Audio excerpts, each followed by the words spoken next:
మీకు విషయం తెలుసా? ఢిల్లీలో విపరీతమైన పొగమంచు అంట. 1 మీటర్ దూరంలో ఉన్న వస్తువు కూడా కనిపించట్లేదంట, తెలుసా?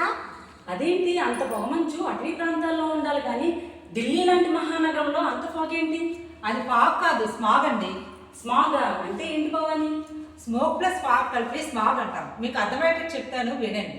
మన భూమి మీద ఉండే దుమ్ము ధూళితో పాటు ప్లాస్టిక్ వ్యర్థాల నుండి, వాహనాల వ్యర్థాల నుండి, కర్మాగారాల వ్యర్థాల నుండి వెలువడే విషవాయువులు అంటే కార్బన్, మీథేన్ లాంటి గ్యాసెస్ గాలిలో కలవడం వల్ల మనం పీల్చే గాలి కలుషితం అవుతుంది.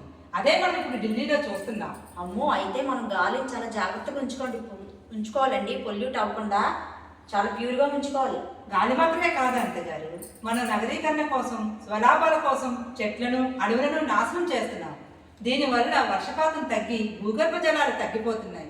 ఇది ఇలాగే కొనసాగితే జీవమనుగడ కష్టమవుతుంది, ఎకోసిస్టమ్ దెబ్బతింటుంది. అవును, మన చిన్నతనంలో ప్రతి ఊర్లో చెరువులు, బావులు, కాలువలు ఉండేవి.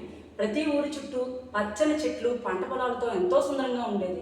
మరి ఇప్పుడు ఆ పచ్చదనాన్ని, వాగులను చూడడం కోసం ఆ రకూలు అంబసింగి వెళ్లాల్సి వస్తుంది. అంతేకాదు ప్రశాంతి, మనం పెట్రోల్, డీజిల్ వంటివి విపరీతంగా వినియోగించడం వల్ల భూగర్భ చమురులు కూడా తగ్గిపోతున్నాయి. అవునా?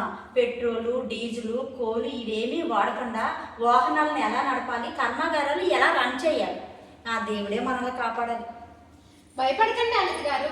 ప్రపంచ దేశాలన్నీ సుస్థిర అభివృద్ధి కోసం ప్రయత్నాలు చేస్తున్నాయి. సుస్థిరత అంటే వనరులను జాగ్రత్తగా వినియోగించుకుంటూ భవిష్యత్తు కోసం పర్యావరణాన్ని కాపాడే మంచి మార్గాన్ని సూచించడం. 2050 సంవత్సరానికల్లా పొల్యూషన్ని పూర్తిగా తగ్గించి మన ఎనర్జీ రిక్వైర్మెంట్ని మీట్ అవ్వాలంటే మనకున్న ఒకే ఒక మార్గం పునరుత్పాదక శక్తి వనరులను వినియోగించుకోవడం. పునరుత్పాదక శక్తి వనరులు అంటే ఏంటి గౌరీ? పునరుత్పాదక శక్తి వనరులు అంటే గాలి నుండి, నీటి నుంచి, సూర్యరశ్మి నుంచి మరియు భూమి నుంచి శక్తిని తయారు చేసుకోవడం. మీలో ఎవరికైనా గ్రీన్ హైడ్రోజన్ గురించి తెలుసా? అవును, దాని గురించి నాకు కొంతవరకు అవగాహన ఉంది. మాకందరికీ క్లియర్గా అర్థమయ్యేటట్టు చెప్పు గౌరీ. గ్రీన్ హైడ్రోజన్ ఇది ఒక స్వచ్ఛమైన ఎనర్జీ. సోలార్ ఎనర్జీ లాంటి పునరుత్పాదక శక్తులను వినియోగించి నీటి నుంచి హైడ్రాలసిస్ పద్ధతి ద్వారా హైడ్రోజన్ని మరియు ఆక్సిజన్ని వేరు చేస్తారు. ఈ హైడ్రోజన్ని శక్తిగా వినియోగించుకొని ఆక్సిజన్ని బయటికి విడుదల చేయడం జరుగుతుంది. ఈ ప్రాసెస్ అంతా పూర్తిగా కాలుష్య రహితం. అందుకే దీన్ని గ్రీన్ హైడ్రోజన్ అంటారు.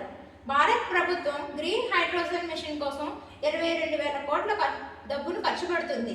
2030 సంవత్సరం నాటికి 5 మిలియన్ మెట్రిక్ టన్నుల హైడ్రోజన్ శక్తిని విడుదల చేయడం, 50 మిలియన్ టన్నుల కార్బన్ ఉద్గారాలను తగ్గించడం ఈ మిషన్ యొక్క ముఖ్య లక్ష్యం. ఓకే, ఇది మన గవర్నమెంట్ చేపడుతున్న కార్యక్రమాలు. దీనిలో మన భాగస్వామ్యం కూడా ఉండాలి. మన వంతు కృషిగా ప్లాస్టిక్ని నిషేధిద్దాం, వాటర్ వేస్టేజ్ని అరికడదాం, ఇంధనాన్ని పొదుపుగా వాడదాం, వ్యర్థాలను రీసైక్లింగ్ చేద్దాం, అడవులను, చెట్లను సంరక్షించుకుందాం. ఇలా మన భాగస్వామ్యం ఉండాలి. అప్పుడే స్థిరత్వం కోసం శక్తిని పరిరక్షించుకోగలం. అవును, నిజమే.